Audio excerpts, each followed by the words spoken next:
దేవుని పరిశుద్ధ నామమునకు ఘనత, మహిమ, ప్రభావములు కలుగును గాక. హల్లెలూయా. మరొకసారి ఈ అనుదిన బైబిల్ ధ్యానములకు మీ అందరినీ మన రక్షకుడు ప్రభువైన యేసు క్రీస్తుల వారి పరిశుద్ధ నామములో ప్రేమతో ఆహ్వానిస్తున్నాను. ప్రియులారా, క్రీస్తు ప్రభుల వారి దర్శనములను గురించి ధ్యానించుకున్నాం. క్రీస్తు ప్రభుల వారు తండ్రి అయినటువంటి దేవుని చిత్తాన్ని జరిగించడానికి, దేవుని రాజ్య స్థాపన కొరకు మరి తన పరిశుద్ధ రక్తాన్ని చిందించి, తన ప్రాణాన్ని అర్పించి, దేవుని రాజ్యపు దర్శనము నెరవేర్పు కొరకు ఆయన మరి ఈ లోకంలో తన వంతు కార్యాన్ని పూర్తి చేశాడు. ఆ దర్శనం కొరకు ఆయన జీవించాడు. దేవుని రాజ్యాన్ని స్థాపించాలి. దేవుని రాజ్య స్థాపనకు కావలసినటువంటి మరి మూల్యము ఆయన చెల్లించాలి. మరి మనమందరము దేవుని రాజ్యంలో ప్రవేశించాలి అంటే మనందరం పరిశుద్ధులుగా చేయబడాలి. మనందరం పరిశుద్ధులుగా చేయబడాలంటే మన పాపములకు శిక్ష విధించబడాలి. మన ఆ శిక్ష ఆయన భరించి ఆ రక్షణను మనకు ప్రసాదించాడు. అంతేకాదు మరి దేవుని రాజ్యము, దేవుని సంఘమును కట్టడానికి మరి ఆయన సర్వమును అర్పించి ఇదిగో యుగ సమాప్తి వరకు ఆయన మనతో కూడా ఉంటానని వాగ్దానము చేశాడు. ఆ దర్శనాన్ని మనకు అనుగ్రహించాడు. హల్లెలూయా. మరి ప్రవక్త అయినటువంటి హబక్కుకు దేవుడు ఇచ్చినటువంటి దర్శనము, మరి ఆ దర్శనమును గురించి కొన్ని మాటలు నేర్చుకుందాం.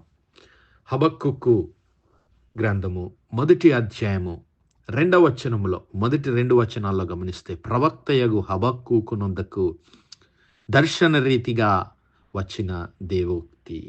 యెహోవా, నేను మొరపెట్టినను నీవెన్నాళ్ళు ఆలకింపకుందువు. బలాత్కారము జరుగుచున్నదన్నే నీకు మొరపెట్టినను నీవు రక్షింపకయున్నావు. నన్నెందుకు దోషము చూడనిచ్చుచున్నావు? బాధ నీ వేళ ఊరకయే చూచుచున్నావు. ఎక్కడ చూచినను నాశనమును బలాత్కారమును జరుగుచున్నవి, అగుపడుచున్నవి. జగడమును కలహమును రేగుచున్నవి. అందువలన ధర్మశాస్త్రము నిరర్ధకమాయను, న్యాయము ఎన్నడును జరగకుండా మానిపోయెను. భక్తిహీనులు వచ్చి నీతి పరులను చుట్టుకొందరు. న్యాయము చెడిపోవచ్చున్నది. దేవుని నామానికి మహిమ కలుగును గాక. ప్రియులారా, మరి ప్రవక్త అయినటువంటి హబక్కుకు హృదయము ఎంతగానో నొచ్చుకుంటున్నది. ఎందుకంటే దేవుని పరిశుద్ధ పట్టణమైనటువంటి యెరూషలేములో మరి ఆ ఇశ్రాయేలు ప్రజలు, ఆ యూదా ప్రజలు జరిగిస్తున్నటువంటి మరి కార్యములను చూసి, మరి ఆ ఘోరములను చూసి ఆ ప్రవక్త హృదయము ఎంతగానో నొచ్చుకుంటుంది. దేవా, మరి నేను ఎంతగా మొర్రపెట్టిన నీవెందుకు ఆలకింపలేకున్నావయ్యా? ఇదిగో బలాత్కారం జరుగుచున్నది ప్రభువా.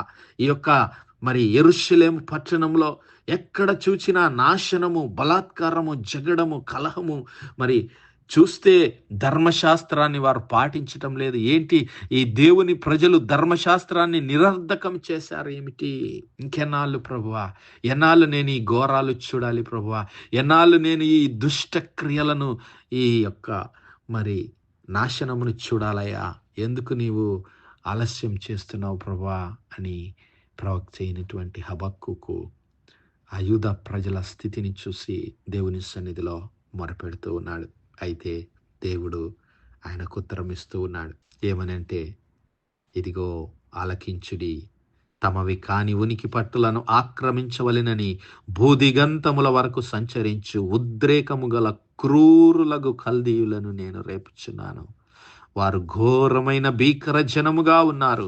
వారు ప్రభుత్వమును విధులను తమ ఇచ్చ వచ్చినట్లు ఏర్పరచుకుందరు. వారి గుర్రములు చిరుత పులుల కంటే వేగముగా పరుగులెత్తును. రాత్రి అందు తిరుగులాడు తోడేళ్ల కంటేను అవి చురుకైనవి. వారి రౌతులు దూరము నుండి వచ్చి తటాలున చొరబడతారు. ఎరను పట్టుకొనుటకై పక్షిరాజు వడిగా వచ్చునట్లు వారు పరుగులెత్తి వత్తురు.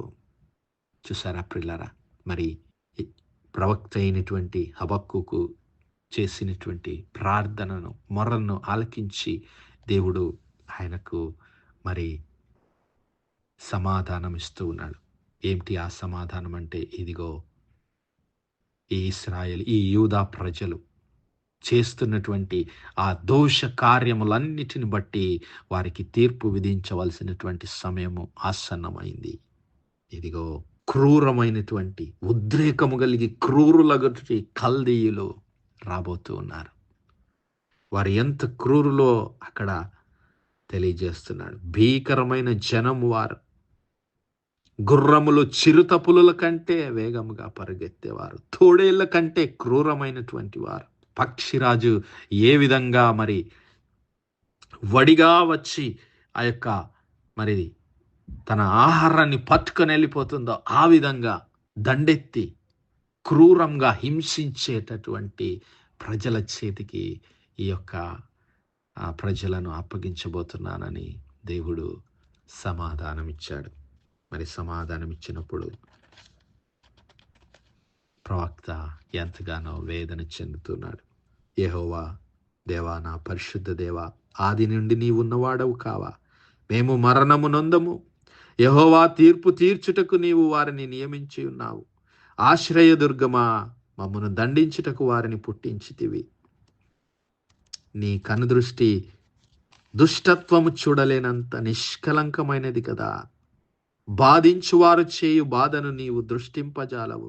కపటులను నీవు చూచియు దుర్మార్గులు తమ కంటే ఎక్కువ నీతిపరులను నాశనం చేయగా నీవు చూచియు ఎందుకు ఊరకున్నావు?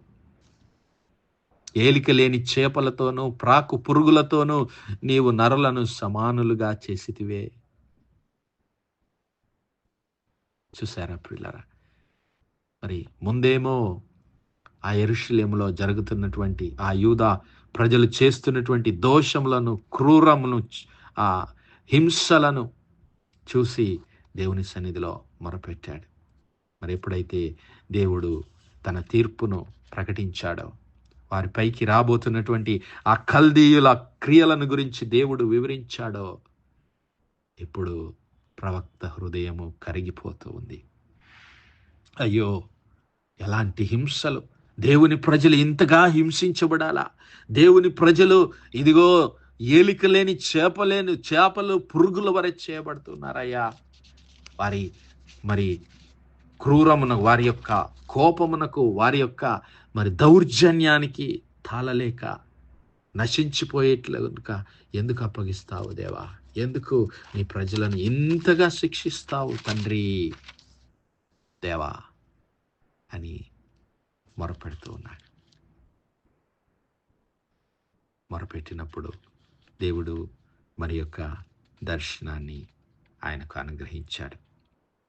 2వ అధ్యాయం, హబక్కూకు గ్రంథం 2వ అధ్యాయంలో మరి దేవుడు కనికరము కలిగినటువంటి దేవుడు, కృపా సమృద్ధి కలిగినటువంటి దేవుడు, క్షమించడానికి సిద్ధమైనటువంటి మనసు కలిగినటువంటి దేవుడు.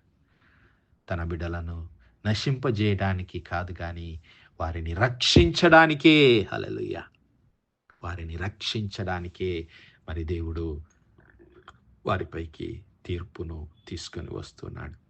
ఆ దర్శనాన్ని హబక్కూకు గ్రంథం 2వ అధ్యాయం మొదటి 4 వచనాల్లో అక్కడ ఆయన తెలియజేస్తున్నాడు. ఇదిగో, ఆయన నాకు ఏమి సెలవిచ్చునో, నా వాదము విషయమై నేనేమి చెప్పుదునో చూచుటకై నేను కావలి స్థలము మీదను గోపురము మీదను కనిపెట్టుకొని యుందుననగా అనుకొనగా యెహోవా నాకీలాగు సెలవిచ్చెను.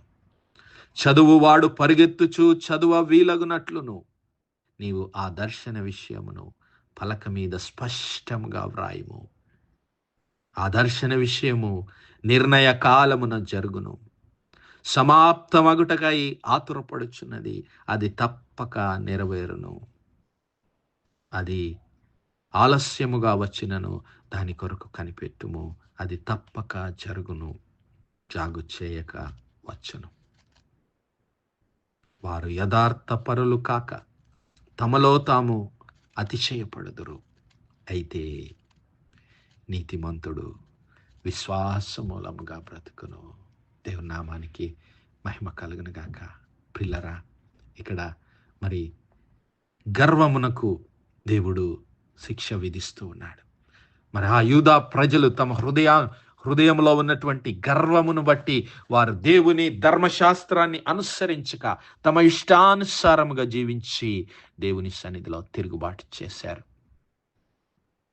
దేవుని సన్నిధిలో వారు తిరుగుబాటు చేశారు. తిరుగుబాటు చేసినటువంటి ఆ ప్రజలను దేవుడు తీర్పుకు అప్పగించాడు. అనేక సంవత్సరాలు దేవుడు వారిని సహించాడు, భరించాడు. అయినప్పటికీ వారు తమ ప్రవర్తనను మార్చుకోలేదు. మరి మార్చుకోనటువంటి ఆ ప్రజలను దేవుడు ఆ క్రూరులైనటువంటి కల్దీయులకు అప్పగించాడు. ఎందుకంటే వారు యథార్థపరులు కాక తమలో తామే అతిశయపడ్డారంట.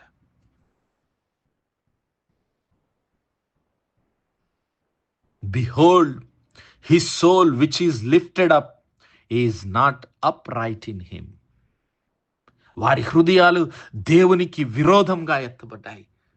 అన్య దేవతలను పూజిస్తున్నారు. దేవుని మరచిపోయారు. దేవుని ధర్మశాస్త్రాన్ని విడిచిపెట్టారు. దేవుని కనికరమును, న్యాయమును వదిలిపెట్టారు. దుష్ట కార్యములతో అన్యాయంగా జీవించడం మొదలుపెట్టారు. అందుకే దేవుడు వారిని తీర్పులోనికి అప్పగించాడు. అయినప్పటికీ నీతిమంతుడు విశ్వాసమూలముగా బ్రతుకును. హల్లెలూయా. అయితే దేవుని నమ్మినటువంటి బిడ్డల కొరకు, హల్లెలూయా, దేవుని యందు భయభక్తులు కలిగి ఆయన కొరకు జీవిస్తున్నటువంటి వారి కోసం దేవుడు ఆ శిక్షను తప్పించి వారి కొరకు రక్షణను సిద్ధపరిచాడు. హల్లెలూయా. అయితే నీతిమంతుడు విశ్వాసమూలముగా జీవించను, బ్రతుకును. దేవుని అందలి విశ్వాసం ఉంచినటువంటి వారిని ఆ యొక్క క్రూరుల నుంచి దేవుడు తప్పిస్తానని వాగ్దానం చేస్తున్నాడు. ఈ దర్శనమును గురించి నీవు రాయి. చదువువాడు పరిగెత్తుచు చదువ వీలగినట్లు ఆ దర్శన విషయము పలక మీద స్పష్టంగా రాయి. ఆ దర్శన విషయము నిర్ణయ కాలమున జరుగుతుంది. హల్లెలూయా. సమాప్తమగుటకు ఆతరపడుతుంది. అది తప్పక నెరవేరుతుంది. ఆలస్యముగా వచ్చినను దాని కొరకు కనిపెట్టు. మరి నా సహోదరుడా, నా సహోదరి, దేవుని మాటలు తప్పక నెరవేరడానికి సమయము ఆసన్నమవుతూ ఉంది. 27వ దావీదు కీర్తన 14వ వచనాన్ని మనం ఒకసారి గమనిస్తే, 27వ దావీదు కీర్తన 14వ వచనం, యెహోవా కొరకు కనిపెట్టుకొని ఉందము, ధైర్యము తెచ్చుకొని నీ హృదయమును నిబ్బరముగా ఉంచుకొనుము, యెహోవా కొరకు కనిపెట్టుకొని ఉండము. దేవుని కొరకు కనిపెడుతున్నావా? ఆయన సన్నిధానంలో నీవు కనిపెట్టుకొని ఉంటే తప్పక ఆయన నిన్ను దర్శిస్తాడు. ఆయన నీకు ఇచ్చినటువంటి వాగ్దానాన్ని నెరవేర్చడానికి ఆయన ఆతురపడుతూ ఉన్నాడు. తాను నీకు వాగ్దానము చేసినటువంటిది, తాను నీకు అనుగ్రహించినటువంటి దర్శనమును నెరవేర్చడానికి దేవుడు సిద్ధంగా ఉన్నాడు. ఆయన మాటను నెరవేర్చడానికి ఆతురపడేటటువంటి దేవుడు. ఇదిగో, నా తలంపులు మీ తలంపుల వంటివి కావు, మీ త్రోవలు నా త్రోవల వంటివి కావు. ఇదే యెహోవా వాక్కు. ఆకాశములు భూమికి ఎంత ఎత్తుగా ఉన్నావో మీ మార్గముల కంటే నా మార్గములు, మీ తలంపుల కంటే నా తలంపులు అంత ఎత్తుగా ఉన్నవి. వర్షము హిమము ఆకాశము నుండి వచ్చి అక్కడికి ఎలాగూ మరలక, భూమిని తడిపి విత్తువానికి విత్తనమును భుజించువానికి ఆహారము కలుగుటకై అది చిగిర్చి వర్ధిల్లునట్లు చేయనో, అలాగే నా నోటి నుండి వచ్చు వచనమున్నది. హల్లెలూయా. నిష్ఫలముగా నా యొద్దకు మరలక అది నాకు అనుకూలమైన దాన్ని నెరవేర్చును, నేను పంపిన కార్యమును సఫలముగా చేయను. కాబట్టి నా సహోదరుడా, నా సహోదరి, దేవుడు నీ జీవితంలో అనుగ్రహించినటువంటి దర్శనమును, వాగ్దానమును మరి నెరవేర్చాలని ఆశ కలిగి ఉన్నాడు. ఆయనను హత్తుకొని జీవిస్తే ఈ 2025వ సంవత్సరంలో ఆ దర్శనాన్ని, దేవుడి నుంచి పొందిన దర్శనాన్ని పొందుకుంటావు. అట్టి కృప, అట్టి ధన్యత దేవుడు మనందరి జీవితాల్లో దయచేయను గాక. ఆమేన్. ప్రార్థించుకుందాం. పరిశుద్ధుడా, మహోన్నతుడైన మా తండ్రి, మీ గణనామానికి మరొకసారి వందనాలు, కృతజ్ఞతాస్తుతులు, స్తోత్రాలు ప్రభువా. మీ ప్రియ కుమారుడైన యేసుక్రీస్తు ప్రభుల వారి పరిశుద్ధ నామములో మరొకసారి మీ కృపా సన్నిధానంలో ప్రార్థిస్తున్నాం ప్రభా, మా జీవితాల్లో మీరు అనుగ్రహించినటువంటి దర్శనాలన్నిటిని మేము పొందుకొని మీ యొక్క పరిశుద్ధాత్మ శక్తి చేత నింపబడి నడిపించబడే కృప మాలో ప్రతి ఒక్కరికి దయచేయమని మహిమ ఘనత ప్రభాలు మీకే చెల్లిస్తూ యేసయ్య పరిశుద్ధ నామములో అడిగి వేడుకుంటున్నాము తండ్రి. ఆమేన్, ఆమేన్, ఆమేన్.